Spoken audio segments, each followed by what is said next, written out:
Hello and नमस्कार दोस्तों।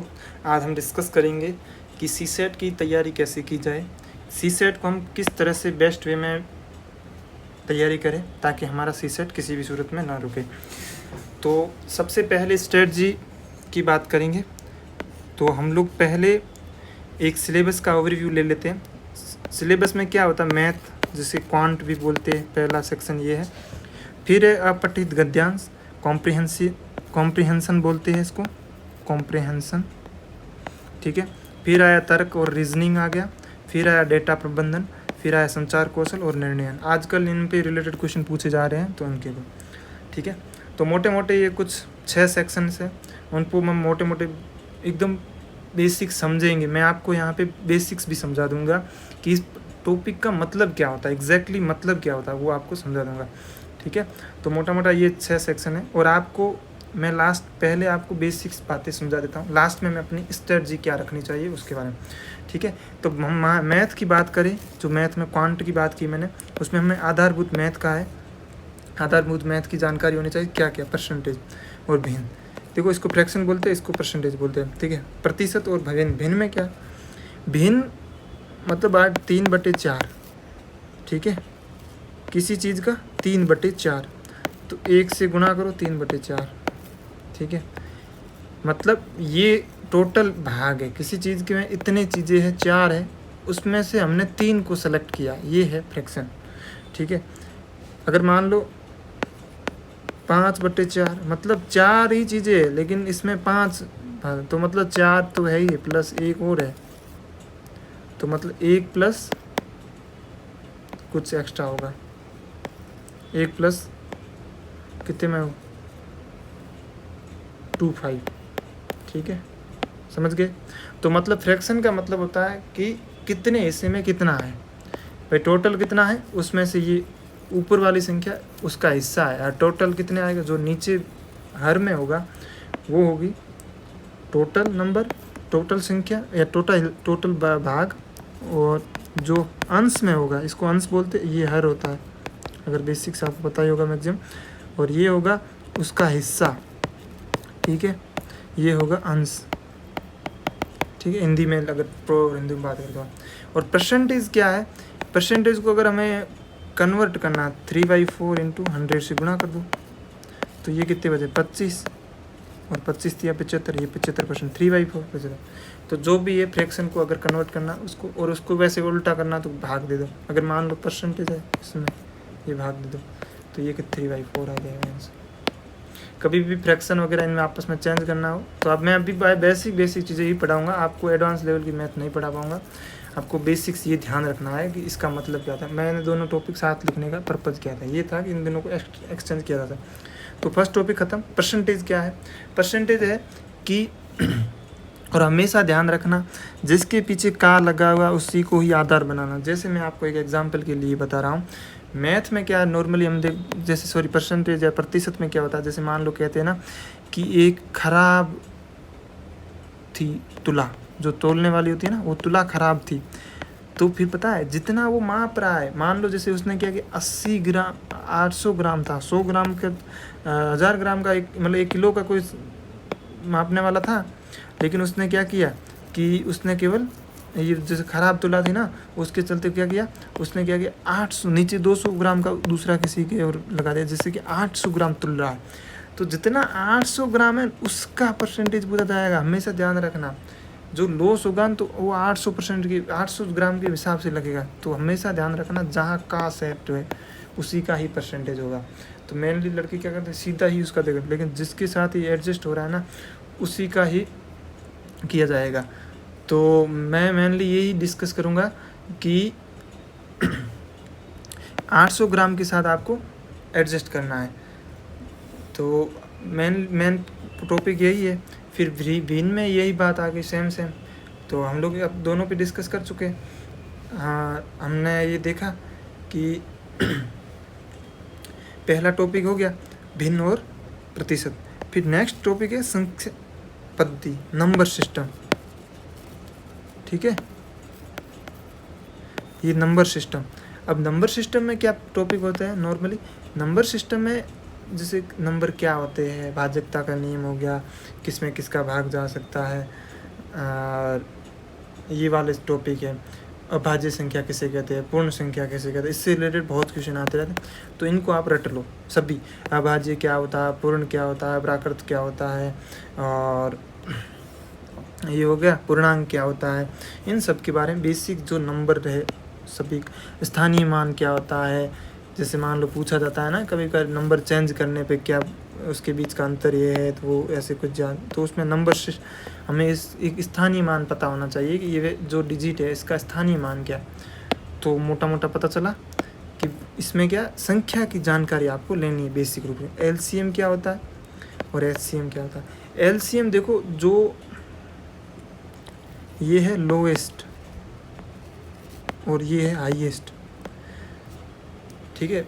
ये नॉर्मली एलसीएम एचसीएम कैसे, जैसे मान लो आपका एक दिन के बाद में अंतराल में, दूसरा 2 दिन में, तीसरा 3 दिन के अंतराल में कोई चीज़ रिपीट हो रही है, तो ऐसा कौन सा दिन आएगा जब ये तीनों एक साथ होंगे, तो ये कुछ 6 दिनों के बाद में आएगा, ठीक है। ये ऐसा मिल रहा है।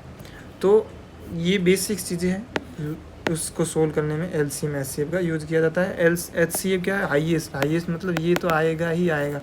जैसे मैं बोलूँ कि 3-4 संख्याओं का एचसीएफ, ये मतलब वो उन तीनों संख्या या 4 संख्या जितनी भी थी सब में विभाजित हो रहा है, ठीक है।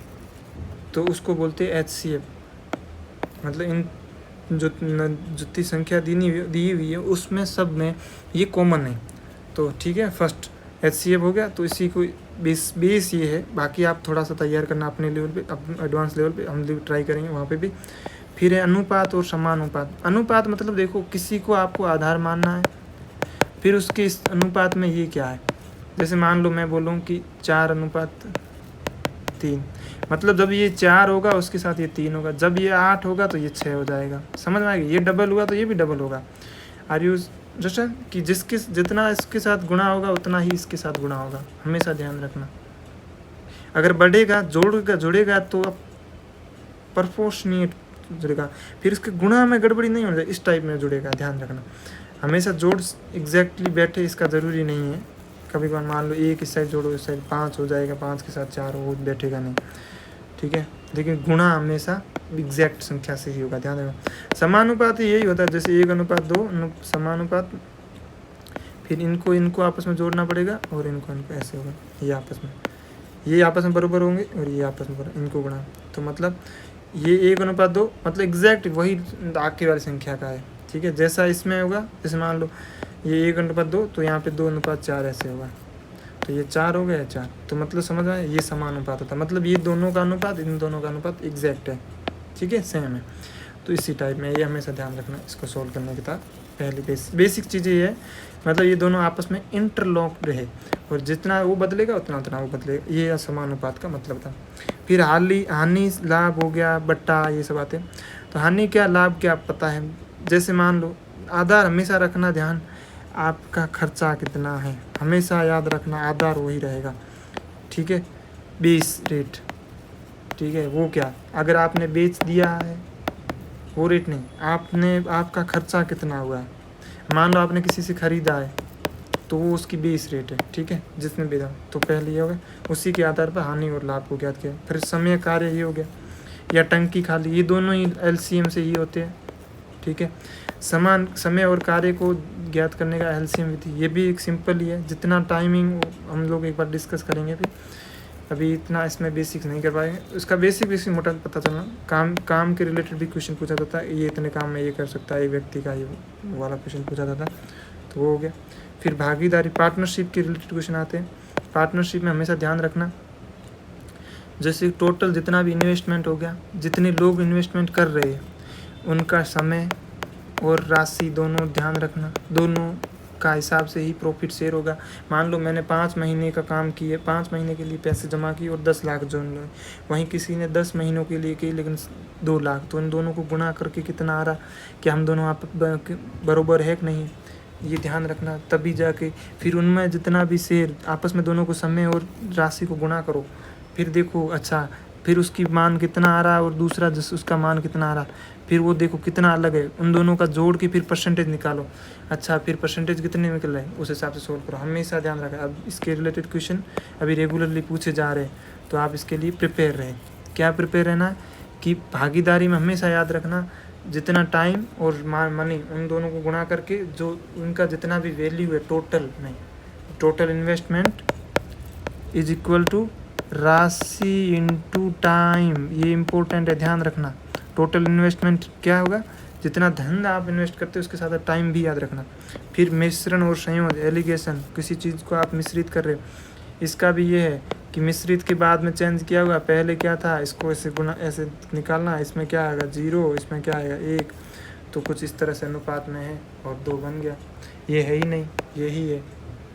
अगर मीडियम 2 आ रहा मतलब ये है ही नहीं, 1 वाला कोई मिला है ही नहीं, ठीक है, क्योंकि ये मिलाते तो चेंज आता।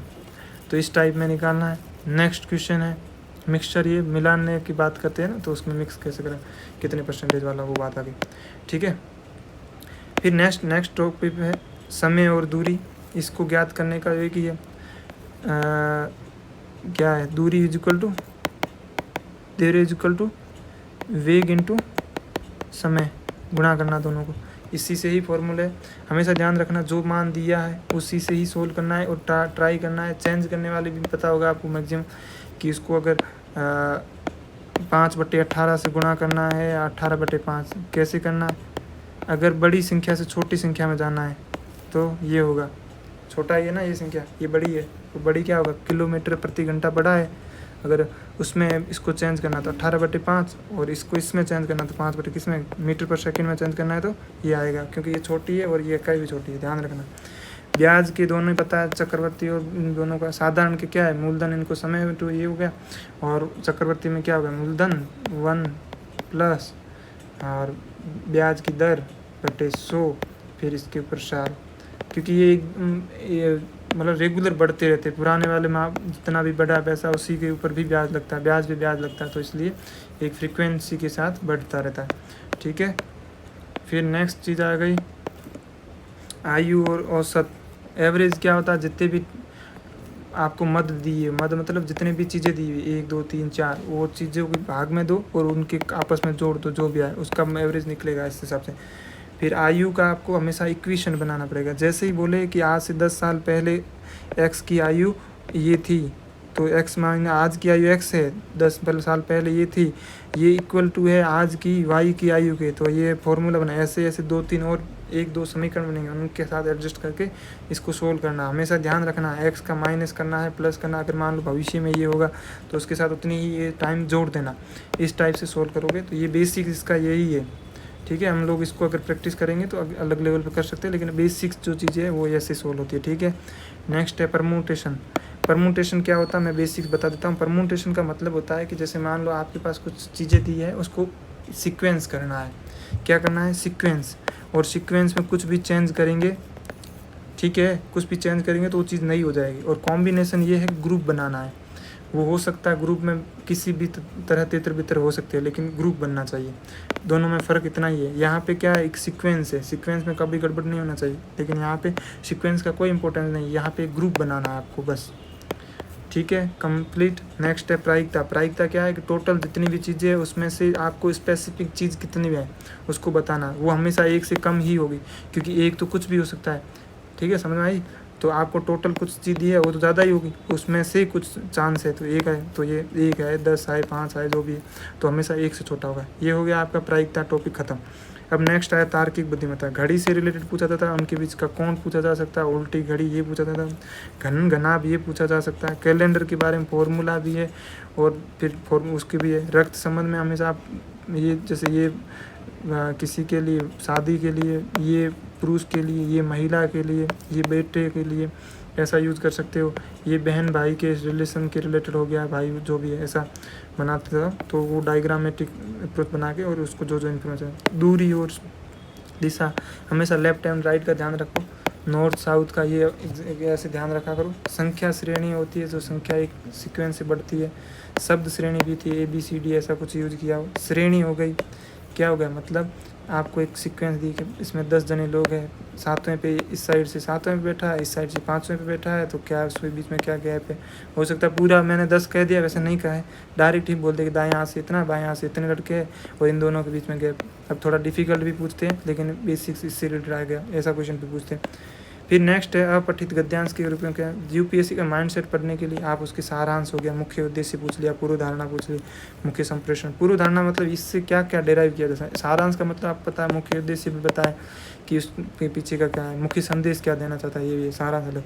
सारांश मतलब उससे क्या क्रक्स निकल रहा है। संप्रेषण मतलब उसमें क्या संदेश दिया जा रहा है। वो हो सकता है थोड़ा सा अप्लाइड भी हो सकता है कि आप इससे मतलब कुछ ऐसा बता दिया और बाद में आपको ऐसे आपको खुद को सोचना पड़ेगा, अच्छा इसमें ये बता देता हूँ। मुख्य उद्देश्य भी कभी करता है, तो इसके लिए क्या करो, यूपीएससी के पुराने पीवाईक्यू निकालो, उसके साथ साथ उसी की ही ऑफिशियल आंसर की निकालो।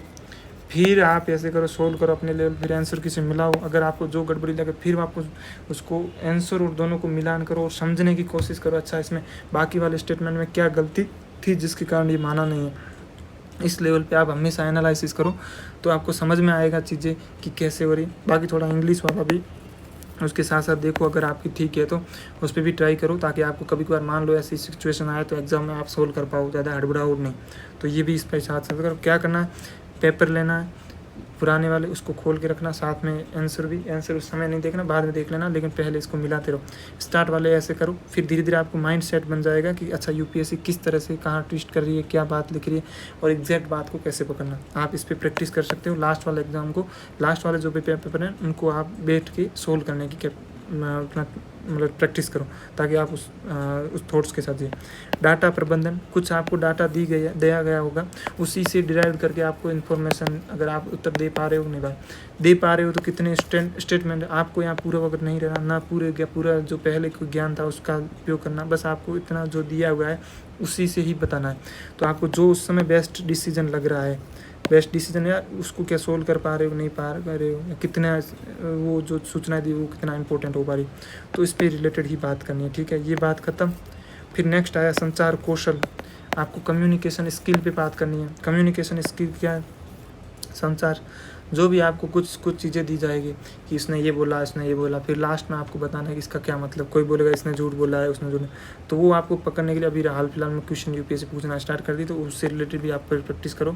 कुछ उसके लिए आपको पुराने अभी पीवाईक्यू में तो कुछ ही 2-4-5 क्वेश्चन होंगे, तो उसको पढ़ो, उसमें यूपीएससी ने क्या माना, फिर उसको एनालिसिस करो और अच्छा ट्राई करो कि आप कैसे इसको अच्छे से जवाब दे पाओ।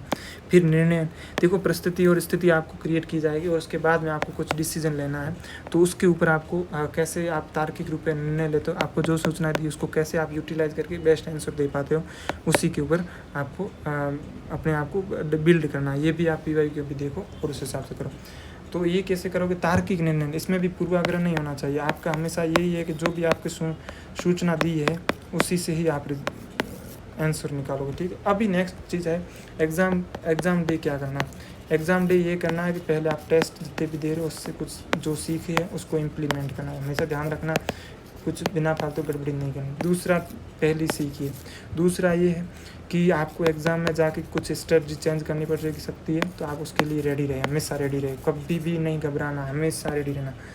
तीसरा है 60 तक क्वेश्चन अटेंड करने का ट्राई करना है। क्या करना है, क्वेश्चन अटेंड करने का ट्राई करना हमेशा। ठीक है। चौथा है कि आपको सारे सेक्शन करने हैं। क्यों करने हैं वो मैं बता देता हूँ कि हर बार कोई ना कोई टॉपिक एक होता है जिसको यूपीएससी ज़्यादा वरीयता देती है, और जैसे इस बार वेग और उसको समय और दूरी को इसको दिया है, और पहले कभी परमुटेशन कॉम्बिनेशन होता था, अब बीच में नंबर सिस्टम था, अभी हो सकता है अगले वाला कौन टॉपिक हो सकता है परमुटेशन कॉम्बिनेशन आएगा, कुछ कोई और सेक्शन है। तो आपको हमेशा be prepared for all word, जो भी अपने कहते हैं ना वर्सेज कंडीशन, उसमें प्रिपेयर रहो। ठीक है, 60 क्वेश्चन तक अटेंड करने की ट्राई करो। आपकी प्रैक्टिस करो कि मैथ हमेशा सोल्व कर सको, ऐसी स्ट्रेटजी चेंज करना वो अच्छे से सो। ठीक है, बेसिक्स टू एडवांस तक ट्राई करो। 7वां पॉइंट है बेसिक्स टू एडवांस। एडवांस जैसा पूछा है उससे भी थोड़ा सा और एक्स्ट्रा ट्राई करो। ठीक है, और रेगुलर रहो। अगर किसी का ठीक भी है फिर भी रेगुलर उसका क्या करो, आप प्रैक्टिस करते रहो, स्पीड बढ़ाओ। सिली मिस्टेक हो रही है तो उसको भी सुधारने की कोशिश करो। सिली मिस्टेक हो रही है तो उसको भी सुधारने की कोशिश करते रहो रेगुलर लेवल पे, कि इसलिए मिस्टेक जो जो हो रही है उसको सुधारो, ठीक है। फिर मैंने स्पीड बढ़ाओ और मैक्सिमम क्वेश्चन अटेंड करो, फटाफट सेलेक्ट करो कि कौन से क्वेश्चन अटेंड करने कौन से नहीं करने। ये जो 10 गोल्डन रूल बोल रहा हूँ मैं, ये हमेशा को ध्यान रखना, कभी भी कुछ भी चेंज करना पड़े करना। स्पीड बढ़ानी है, 60 क्वेश्चन तक अटेंड करने हैं, सभी सेक्शन को करना है, कोशिश करना, जो जो बेसिक चीज़ें हैं उनको करके ही जाना, कभी भी इस चीज़ से घबराना नहीं है। तो मोटा अगर आप सीसेट में ये सेक्शंस, ये टॉपिक जो मैंने लिख के दिए, मोटा सिलेबस सारा ही है। अब आप बोलोगे है तो पूरा ही, मानता हूँ, लेकिन जो है ये तो करना पड़ेगा, क्योंकि हो सकता है किसी इंसान जो अभी सेलेक्ट होके आया और वो वही सेक्शन करके गया, उसका हो गया। अगर वो बोल रहा है कि मैं ये पढ़ के गया हो गया, लेकिन हो सकता है ऐसे कितने लड़के होंगे जिनका नहीं हुआ है और वो सेक्शन वही सेम छोड़ के गए जो पेपर में आ गए। ये आपके साथ भी हो सकता है। तो be prepared for all versus condition, जितनी भी ख़राब कंडीशन हो ना उसके, एडवर्स जितनी भी एडवर्स कंडीशन जो भी हो, कितनी भी विपरीत परिस्थिति, आप हमेशा तैयार हो, उसकी यही स्ट्रेटजी बेस्ट रहेगी। धीरे धीरे सेक्शन को करते रहे। टेस्ट जो टेस्ट सीरीज से ज़्यादा मुझे, जहाँ तक मुझे समझा अभी तक, यूपीएससी की जो टेस्ट मॉक टेस्ट है ना, वो दिखा नहीं उसके लेवल का। जो यूपीएससी खुद का पेपर है वो करो, 93 तक के पेपर अवेलेबल उनको सोल्व करो, उसका एडवांस समझने की कोशिश करो। तो मेन अगर आप मोटा इस चीज़ को, सेक्शन को कर लोगे, उनके जो भी आपको ट्रिक्स हैं वो समझने की, उसी के टाइप के क्वेश्चन, फिर कोई यूपी जैसे पीसीएस जितने भी यूपी पीसीएस हो, कोई और पीसीएस के हैं पेपर, वो भी थोड़ा सोल्व करो। कभी कभार एसएससी के भी उसी टॉपिक से रिलेटेड सवाल है, वो भी सोल्व करने की कोशिश। आपको अपने आप को बेस्ट बनाना है, कोशिश करना, लेकिन इसमें एक टाइम है, उस टाइम को ज़्यादा मत देना कि बुरा सारा हो। जीएस और इसको मैनेज करना है आपको। सीसेट का अगर जनवरी से स्टार्ट कर लेना चाहिए, हमेशा 2 घंटे तक दे दिया करो, कोई इश्यू नहीं है। अगर मान लो प्रीलिम्स केवल मेरा खुद का नहीं हुआ 2023 में, तो मुझे पता है कि कितना खतरनाक हो सकता है। तो आप ये सोचो, इसलिए हमेशा ध्यान रखना कि 2 घंटे रेगुलर देना, फिर लास्ट में टेस्ट देना, तब थोड़ा टाइम और बढ़ जाएगा। लेकिन आपको हमेशा एक्यूरेसी और इस पर ज़्यादा फोकस करना, 60 क्वेश्चन तक अटेंड करने की कोशिश करना, और हमेशा आपका टारगेट रखना कि 40 मिनट में 40 क्वेश्चन आपको 1 घंटे में करने की टेंडेंसी बनानी है। कौन से? मैथ्स वाले। और 1 घंटा फिर रखना, उसमें 15 मिनट तो आपकी ओमार भरने में चली जाएगी, जो आप आंसर, क्योंकि आराम से भरना, कोई भी गलती उसमें भी नहीं करनी है। दूसरी बात है, फिर बाकी वाले क्वेश्चन जो भी 40 होंगे वो सिंपल में होंगे, उसके अलावा जो हार्ड होंगे, और उसको सोल्व करने में एक क्वेश्चन को हो सकता है 1 मिनट लगे, 2 मिनट लगे, हो सकता है 3 मिनट भी लगे।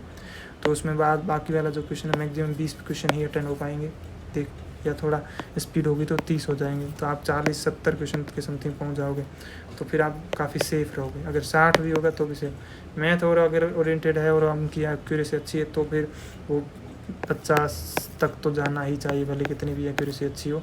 आई थिंक हो सकता है कभी कभार आपको वो सिली मिस्टेक पकड़ में ना आए और आपकी गलती हो जाए, क्योंकि वहाँ पे पेपर में बहुत प्रेशर होता है, तो इसलिए ध्यान रखो। तो मोटी जो स्ट्रेटजी मैंने इसके साथ शेयर की है, उसको इस तरह से डील करो। ये टॉपिक ख़त्म करो, ये बेस्ट टॉपिक है और इम्पोर्टेंट भी है, और इस पे बेसिक्स है। मैं कोशिश करूँगा कि इनके सबके बेसिक्स आपको समझा दूँगा, लेकिन अगर नहीं भी है, बट आप अपने लेवल पे एक बार ये प्रिपेयर करना। Thank you so much for watching this video.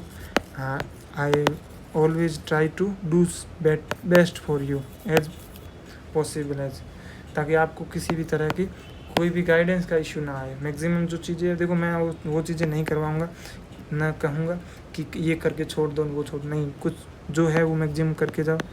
कुछ चीज़ें कुछ भी हो जाएगा, फिर आप उस चीज़ के, क्योंकि आपके पास टाइम रहता है, उस बाद में रिग्रेट ना करना पड़े कि यार मैं काश वो कर लेता, तो ये देखना नहीं पड़ता। इसलिए आप हमेशा बेस्ट पे फोकस करो, जितना आप टाइम दे सकते हो उतना दे के अपने आप को इम्प्रूव करते रहो। Thank you so much for watching this video. Thank you.